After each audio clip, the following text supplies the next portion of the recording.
గత ప్రభుత్వం మాదిరిగానే కాంగ్రెస్ ప్రభుత్వం కూడా హైదరాబాద్ నగరాన్ని అభివృద్ధి చేయడంలో విఫలమవుతుందని కేంద్ర మంత్రి రాష్ట్ర భాజపా అధ్యక్షుడు కిషన్ రెడ్డి ఆరోపించారు.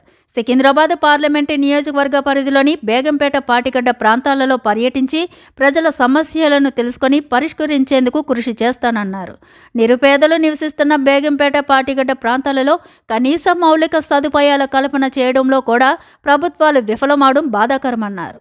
కాంగ్రెస్ ప్రభుత్వమైన నగరంలో నెలకొన్న ప్రధాన సమస్యలైన రహదారులు, డ్రైనేజీ వ్యవస్థ, కరెంటు సమస్యలు, నిరుపేదలకు 2 పడక గదుల ఇల్లు, ఇందిరమ్మ ఇల్లు కేటాయించాలని డిమాండ్ చేశారు.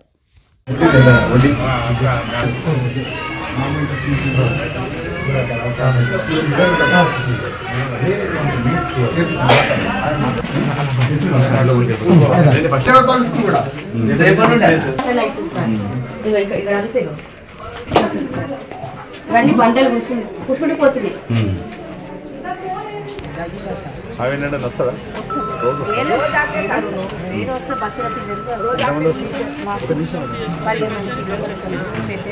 ఏం లేదు సార్, కానీ ఏంటంటే మేము జాగ్రత్త పడుతూ ఉన్నాయి, రోజు చదువుతూనే ఉన్నాయి. అయ్యో లేదు సార్, వెనుకలు పెట్టలేదు అదే పిల్లలకే వెళ్తాం సార్.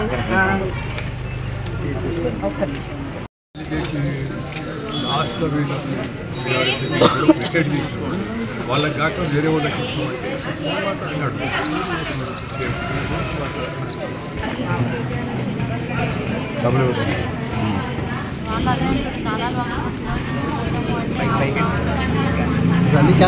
గవర్నమెంట్ ఇన్స్టిట్యూట్ కదన్న, అక్కడ పట్టాలు ఇచ్చిన వాళ్ళు నాన్ ఇన్స్టిట్యూట్ అంటే క్యాన్సిల్ అయ్యింది.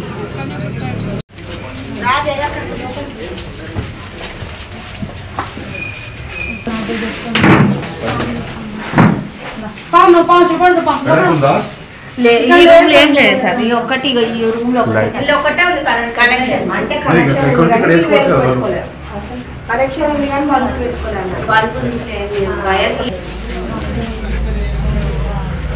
ठीक है, ज़्यादा जरूरत नहीं और ये बंद करना है तो ठीक है, पूरा ठीक है. खाली टाइलिंग कराओ, एक अच्छा डोर ग्रिल रखो, डोर जरूरत नहीं, ग्रिल लोग आए नहीं तो कुत्ते भी कर सकते हो. हम शुरू करो చేపిస్తాడు. వైరింగ్ కూడా తోటి కరావు, వైరింగ్ కిచెన్ లో లైట్ చేస్తారు, లైట్ పెడతాయి, 2 పెడతాయి.